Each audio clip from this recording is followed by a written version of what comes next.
Aleluia, Marcos capítulo 14, hoje é a segunda parte do capítulo 14, então é a partir do versículo 43, Marcos 14, 43, e logo falava ele ainda quando chegou Judas, um dos 12, com ele, vinda da parte dos principais sacerdotes, escribas e anciãos, uma turba com espadas e porretes, e o traidor tinha dado esta senha: aquele a quem eu beijar é esse, prendei-o e levai-o com segurança. E logo que chegou, se aproximou, disse-lhe: mestre, e o beijou. Então lhe deitaram as mãos, o prenderam, e nisto um dos circunstantes, sacando a espada, feriu o servo do sumo sacerdote e cortou-lhe a orelha. Disse-lhe Jesus: saístes com espadas para me prender, como um salteador? Todos os dias eu estava convosco no templo, ensinando, e não me prendestes. Contudo, é para que se cumpra a escritura. Então, deixando-o, todos fugiram. Seguiam um jovem coberto unicamente com um lençol, e lançaram-lhe a mão. Mas ele, largando o lençol, fugiu desnudo. E levaram Jesus ao sumo sacerdote, reuniram-se todos os principais sacerdotes, anciãos, escribas. Pedro seguia de longe até o interior do pátio do sumo sacerdote. Estava sentado os serventuários, aquentando-se ao fogo, e os principais sacerdotes, todo o sinédrio, procuravam testemunho contra Jesus, para o condenar à morte, e não achavam, pois muitos testemunhavam falsamente contra Jesus, mas os depoimentos não eram coerentes. E levantando-se alguns testificavam falsamente, dizendo: nós o ouvimos declarar: eu destruirei esse santuário edificado por mãos humanas, e em 3 dias construirei outro deles, construirei outro não por mãos humanas. Nem assim o testemunho deles era coerente. Levantando-se o sumo sacerdote no meio, perguntou a Jesus: nada respondes ao que estes depõem contra ti? Ele, porém, guardou silêncio, nada respondeu. Tornou a interrogá-lo o sumo sacerdote e lhe disse: és tu o Cristo, o Filho do Deus bendito? Jesus respondeu: eu sou. E vereis o Filho do Homem assentado à direita do Todo-Poderoso e vindo com as nuvens do céu. Então o sumo sacerdote rasgou as vestes e disse: que mais necessidade temos de testemunhas? Ouviste a blasfêmia que vos parece? E todos o julgaram réu de morte. Puseram-se alguns a cuspir nele, cobrir-lhe o rosto, dar-lhe murros e a dizer-lhe: profetiza. E os guardas o tomaram a bofetadas. Estando Pedro embaixo do pátio, veio uma das criadas do sumo sacerdote, vendo a Pedro que se aquentava, fixou-o e disse: tu também estavas com Jesus o Nazareno. Mas ele o negou, dizendo: não o conheço, nem compreendo o que dizes. E saiu para o alpendre, e o galo cantou. E a criada, vendo, tornou a dizer ao circunstante: este é um deles. Mas ele negou outra vez. Pouco depois, os que estavam ali disseram a Pedro: verdadeiramente és um deles, porque também tu és galileu. Ele, porém, começou a praguejar e a jurar: não conheço esse homem de quem falais. E logo cantou o galo pela segunda vez. Pedro se lembrou da palavra que Jesus dissera: antes que 2 vezes cante o galo, tu me negarás 3 vezes. E caindo em si, desatou a chorar. Glória a Deus. Falamos ontem que Marcos 14 nos ensina muitas verdades, muitas palavras poderosas, tremendas, mas nós estamos destacando a verdadeira adoração. A verdadeira adoração é a expressão de um coração inteiro. Falamos da mulher que derramou aquele alabastro, aquele perfume tão valioso sobre Jesus. Falamos que a verdadeira adoração, ela se dá em torno e por causa de Jesus, pelo sangue de Jesus e através da comunhão dos filhos de Deus, como foi a ceia do Senhor que Jesus instituiu. E também falamos, lendo a passagem do Getsemane ontem, que a verdadeira adoração, ela é fruto de obediência. A essência da adoração é obedecer, não é sentimentos, não são sentimentos. A verdadeira adoração é obediência, é amor por Jesus revelado em tudo que nós fazemos, em tudo. Quando você obedece, você está adorando. Quando você ama, você está adorando. Quando você serve, você está adorando. Quando você canta louvores a Deus, por amor a Ele, você está adorando. E hoje eu quero falar sobre a falsa adoração. Amados, Deus não procura, o Pai não procura adoração. Ele não procura adoradores. O Pai procura verdadeiros adoradores. Porque adoração e adoradores tem em todo lugar, e todos nós adoramos. Todo ser humano adora a alguém. Mas a verdadeira adoração, ela é em espírito e em verdade, e ela é ao Deus verdadeiro. A verdadeira adoração é aquela que é dada ao Deus verdadeiro e da maneira correta, porque até para adorar a Deus, a palavra de Deus nos ensina, a verdadeira adoração só é possível através de Jesus. Eu só chego ao Pai pelo sacrifício de Jesus, é confiando na justiça de Jesus, é confiando nos méritos de Jesus, é por causa de Jesus que a minha adoração chega ao Pai, é por amor a Jesus que eu agrado o coração do Pai, eu oro e o Pai ouve, eu adoro e o Pai recebe, por causa de Jesus. Ele é o Cordeiro, Ele derramou sangue por mim.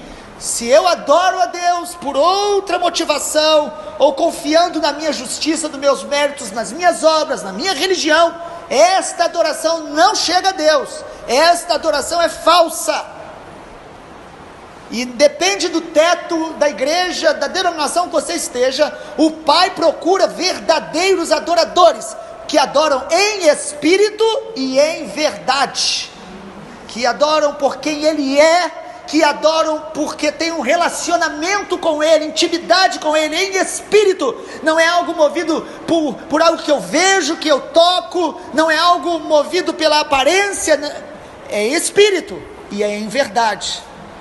Não é apenas algo superficial, não é algo que eu canto ou repito uma oração achando que isto de alguma maneira vai ter um efeito, vai ser algo que vai me fazer bem.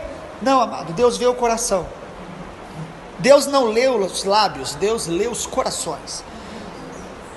Falsa adoração, eu vejo aqui primeiro através da vida de Pedro. No versículo 31, Pedro diz: ainda que seja necessário morrer contigo, de modo nenhum o negarei. E não só Pedro, o texto diz que todos falaram a mesma coisa. Os discípulos que estavam com Jesus, eles fazem uma confissão de uma adoração tremenda.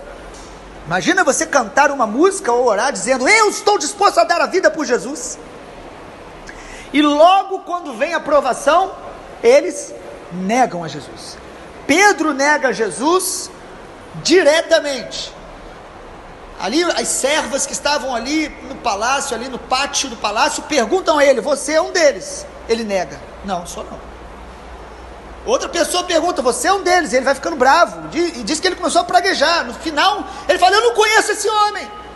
Quantas vezes nós cantamos, falamos, oramos, mas quando nós somos tentados ou provados, nós negamos que nós pertencemos a Jesus. Nós não negamos às vezes com o que a gente fala, nós negamos com as nossas atitudes ou omissão.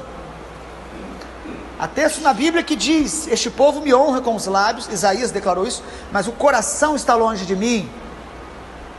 Jesus falou sobre os fariseus: façam tudo o que eles vos disser, mas não imite as suas obras. Amado, nós revelamos a verdadeira adoração quando a gente obedece, não apenas quando a gente fala, quando a gente canta. A falsa adoração é quando essa adoração é uma adoração superficial, é uma adoração que não resiste aos momentos onde nós somos tentados e provados. Você e eu seremos provados e tentados naquilo que a gente canta, naquilo que a gente diz crer, todo o tempo.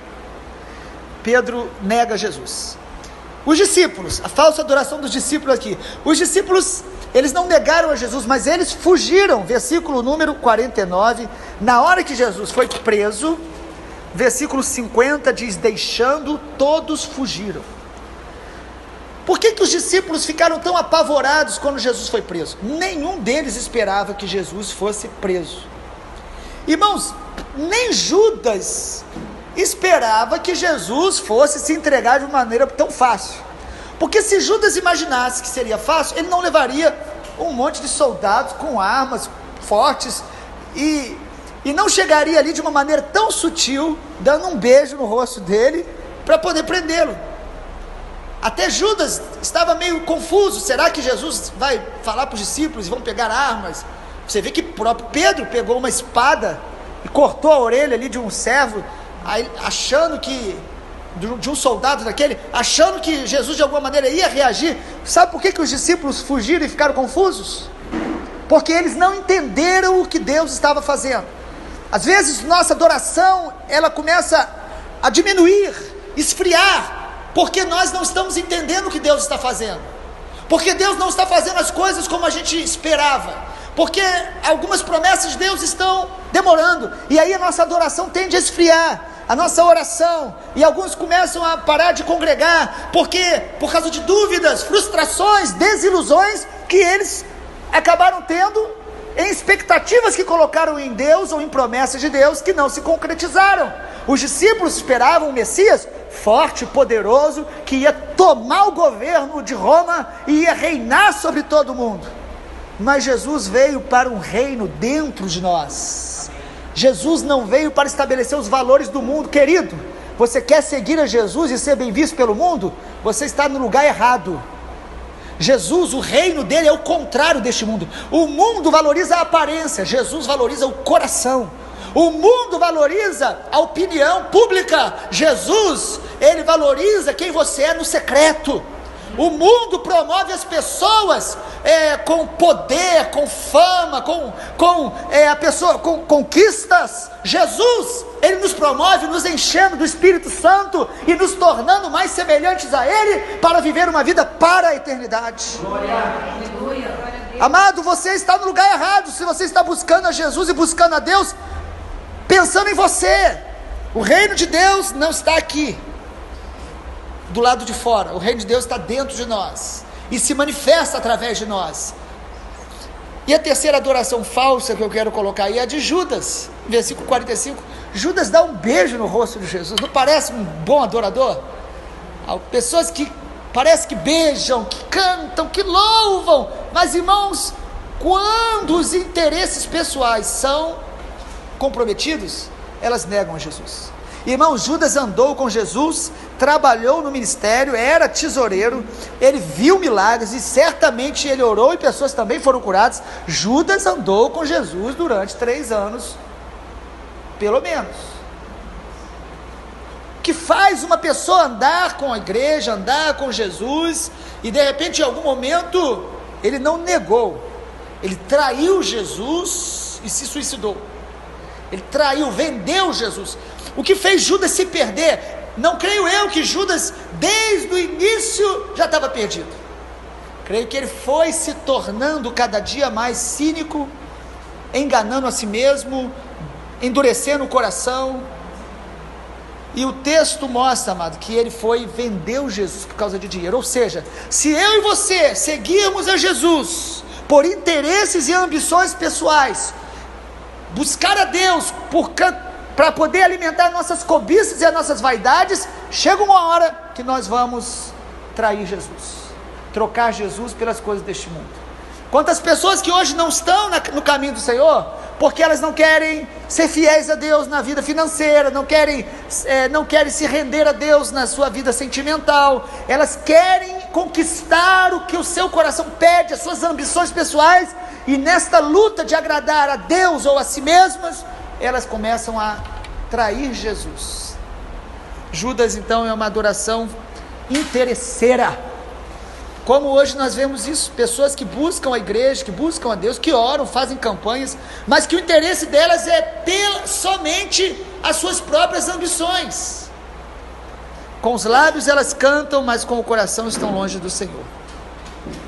Quando a gente começa a orar, cantar, adorar, ou trabalhar, servir, pregar, pensando nas vantagens que nós vamos obter, nós não estamos adorando em espírito e em verdade. Sinto te dizer, nós estamos adorando a nós mesmos. Você pode estar numa igreja cristã, inclusive uma igreja abençoada, você pode estar lendo Bíblia, você pode estar no ministério de louvor, no ministério que for, Se você estiver servindo ao Senhor apenas pensando em si mesmo, você está adorando a si mesmo e não a Jesus, o Senhor, o dono de todas as coisas. Adorar a Deus é estar disposto a entregar tudo, sempre, é estar disposto a adorá-lo até a morte. E quando a Bíblia fala de adorar até a morte, não é simplesmente você se tornar um mártir, que seria uma honra que talvez nenhum de nós aqui mereça, porque é honra. E na nossa cultura aqui é piada, na nossa cultura brasileira ocidental. Mas é honra alguém poder morrer por causa de Jesus. Mas o que o Senhor nos chama é morrer para Ele todos os dias. Quando você é tentado e você diz não à sua carne, quando este mundo tenta te engolir, você diz não a este mundo. Você está matando a sua carne todos os dias, morrendo para este mundo, morrendo para adorar a Deus, ser um sacrifício vivo, santo e agradável ao Senhor. O texto, ele conclui o capítulo 14, amanhã nós vamos entrar na questão da crucificação, mas Marcos mostra como que Pedro foi detalhista ao negar Jesus. Aquele que sempre dizia, eu não nego, eu estou com o Senhor, de repente ele nega 3 vezes. Mas a diferença de Pedro para Judas é que Judas não se arrepende, ele sente um remorso, culpa. Remorso faz a gente se voltar contra nós mesmos. Mas Pedro se arrepende, ele começa a chorar, e o choro dele de arrependimento o leva progressivamente de volta para o Senhor. Nós vamos ver mais para frente. Há um detalhe no versículo 51 de um jovem que só Marcos que fala dele, que estava ali e coberto com um lençol, e alguém foi e puxou o lençol dele, e o jovem saiu desnudo. Parece um texto desconecto, não é? A maioria dos teólogos acredita que aqui Marcos está falando dele mesmo, que ele era bem jovem na época da crucificação, possivelmente ele está mostrando ali, ele também largando e fugiu, mostrando aquele jovem acompanhando tudo de longe, mas que Marcos está dizendo, não só os discípulos abandonaram, eu também fugi. No momento que a pressão espiritual cresceu em torno de Jesus, os discípulos fugiram. E ele desnudo aqui nos mostra muito, nos lembra muito Adão e Eva quando se perceberam desnudos. A diferença é que lá no Jardim do Éden, Adão e Eva, eles não tinham o cordeiro para cobri-los. Lá no Jardim do Éden, Deus, o Pai, os cobre, sacrificando possivelmente um cordeiro, mas aqui o cordeiro de Deus está entre eles, e o cordeiro está indo para a cruz para nos cobrir, para nos vestir, para nos trazer de volta para Deus. Que o Senhor Jesus nos abençoe, amado, e que nós possamos decidir todos os dias ser verdadeiros adoradores. Todo dia eu e você decidimos se queremos adorar a Deus de todo o coração ou não, todos os dias, desde quando nós nascemos. Todo ser humano na face da terra, todos os dias, a glória de Deus está sobre toda a terra.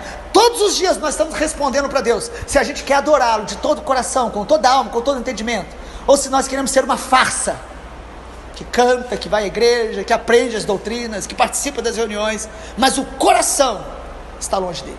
Todos os dias nós decidimos a intensidade que nós queremos adorá-lo, amá-lo, servi-lo, obedecê-lo, conhecê-lo, mergulhar nas águas profundas dele. Todos os dias nós decidimos o quanto nós queremos dar a ele, da nossa vida, do nosso tempo, da nossa verdade, do nosso relacionamento. Amado, busque a Deus enquanto se pode achar. Não ande na superficialidade da religiosidade. Mergulhe nas águas profundas que o Espírito Santo tem para te levar. Conhecer a Jesus é um relacionamento diário. Todos os dias decida ser profundo com Deus, ser sincero com Deus, ser verdadeiro. Busque-o de todo o teu coração, com toda a tua alma. E há promessas: buscar-me-eis e me achareis. Buscar ao Senhor não é para ter apenas uma resposta, uma bênção, um pedido respondido, ainda que o Senhor faça tudo isso, mas é para buscá-lo, para encontrá-lo, para estar com Ele, para que o rosto, a glória dEle, o rosto dele resplandeça sobre nós, possamos nos tornar mais semelhantes a Jesus. Amém. Deus nos abençoe e nos torne verdadeiros adoradores que o Pai encontra. Se você desejar pegar os áudios nossos que a gente grava já há vários meses, quase um ano, no Facebook da Comunidade Evangélica Discípulo de Jesus, tem lá um link do Drive, do Google Drive da Comunidade Evangélica Discípulo de Jesus. Ou no meu Facebook também, ontem eu compartilhei. Alex Maciel, tem 2 Facebooks, você pode encontrar lá e acessar os estudos de Josué, os estudos de João, muita coisa que pode te abençoar e compartilhar com quem você quiser. Jesus abençoe, glória a Deus.